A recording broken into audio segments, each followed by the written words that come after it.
my favorite quotes is from Abraham Lincoln when he said, "The greatest fine art of the future will be the making of a comfortable living from a small piece of land." And that is what I think of when me and my husband work together in our garden. Though it is far from perfect, the walking paths are not perfectly manicured, there's weeds all around the edges, and plenty of plants need our attention, we still enjoy the work that goes into growing our small garden and the fruit that it produces, something that we can enjoy together all summer long.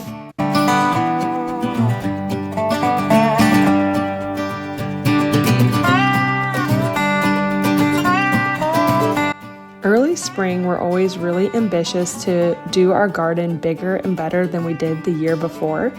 But now here it is midsummer, and we still have certain plants that we want to plant. We have a lot of weeds that started to take over in places and tasks that just need to be done. So we're going to pull out our garlic and switch that bed over into some late season carrots. And then we're also going to dig up our potatoes.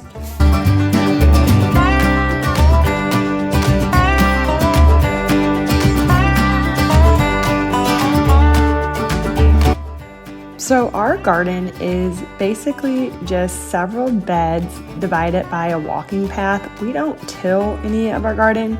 We lay down a bunch of compost, and then every year we rotate which crops we grow in each row, so that way we can focus on soil health and then just working off of the compost and the soil that we already have there.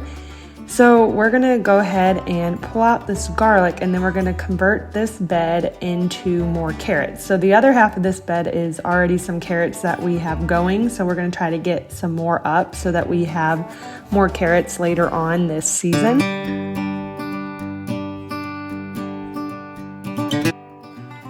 To convert this bed from garlic to carrots, we're just gonna go ahead and break up any clumps in the soil and try to loosen it up from where the garlic was growing, and try to prepare the bed for the carrots. And then we'll apply some natural fertilizer, seed it, water it, and hope for the best. We found that carrots can be a little finicky, so we try new things in hopes that we can figure out a way to grow them successfully, because it is one of our favorite vegetables to enjoy fresh from the garden. So hopefully these little seeds will get what they need and come up and produce a good crop.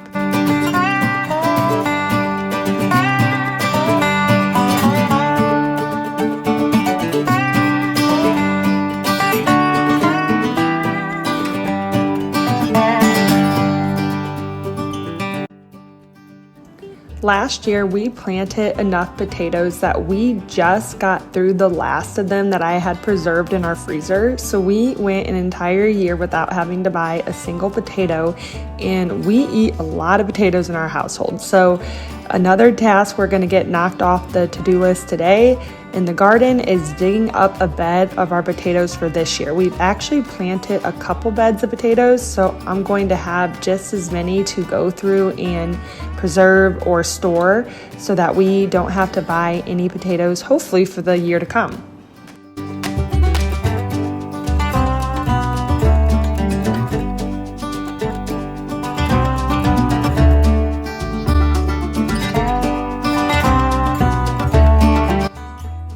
When you have a big enough garden that the goal is to harvest a bunch of crops that you're able to preserve to take you out of the growing season and hopefully into the fall and winter months, it also comes with a big job of handling all those vegetables. So potatoes are a vegetable that will store pretty well, but there becomes a time when they're not going to store anymore and we won't possibly get through them all before they do. And last year, I just kind of sat them all in a dark room, sat them aside, and then it got to the point to where they were starting to rot and I needed to do something with them. And then I was pressed to get everything preserved and put into the freezer. So this year I decided to stay a little bit more on top of it so that we don't waste any of them.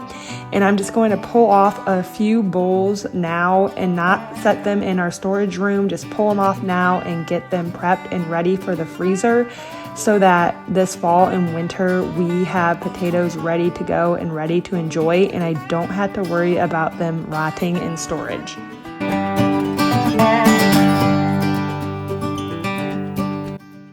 Before you freeze your potatoes, you want to make sure to partially cook them. And one of the easiest methods that I have found is to par bake them. So all I do is chop them up. I'm just dicing these potatoes and then spreading them out on a sheet pan for the oven. And then I will just bake them at 400 degrees for about 20 minutes. And that time can vary depending on the size that you cut them. You just basically want them to start to get soft. I saw this method on Instagram last year and I was a little bit skeptical because I was reading through some of the comments and there was a lot of people that said par baking them would not be as good as blanching them and that they would lose their flavor and their texture in the freezer. But I went ahead and tried it just because of how easy it was. You know, you didn't have to let them dry out. You just literally put them in the oven, let them cool and freeze them. And honestly, I didn't notice a difference in the ones that I par baked versus the ones that I blanched. So I'm going to go ahead and do it again this year just because of how easy it was.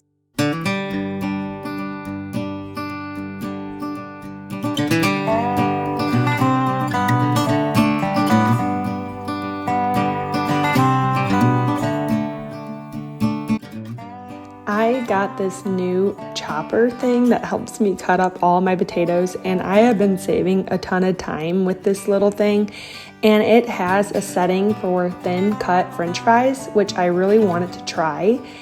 I did decide to go ahead and blanch this batch because I was afraid that par baking them, I wouldn't get the timing right and that I would overcook them.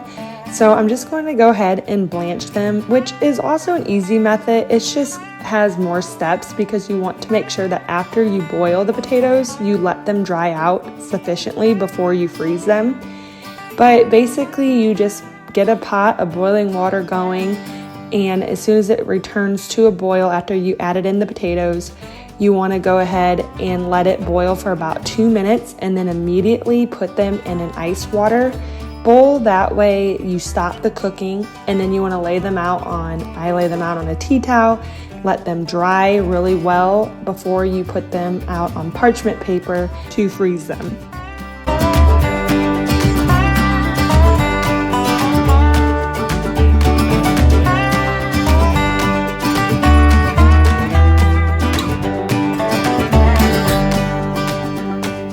We stay busy in the summer months harvesting and preserving our vegetables so that way we can go into the fall and winter time with the freezer full of vegetables from our garden, which will make our meals so much more simple. I don't have to worry about stocking everything at the grocery store every week. I can just go to my freezer and base my meals around the vegetables that I had preserved all summer long.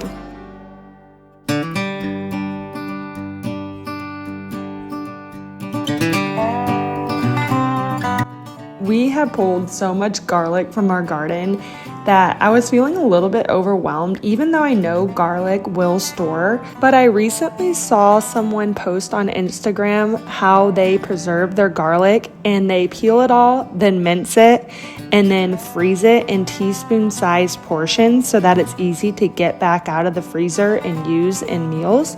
And I thought that would be a really good way to work through some of this garlic so we don't have so much in storage, and then also a great way to use it really easily down the road. So I'm going to go ahead and give that a try this year.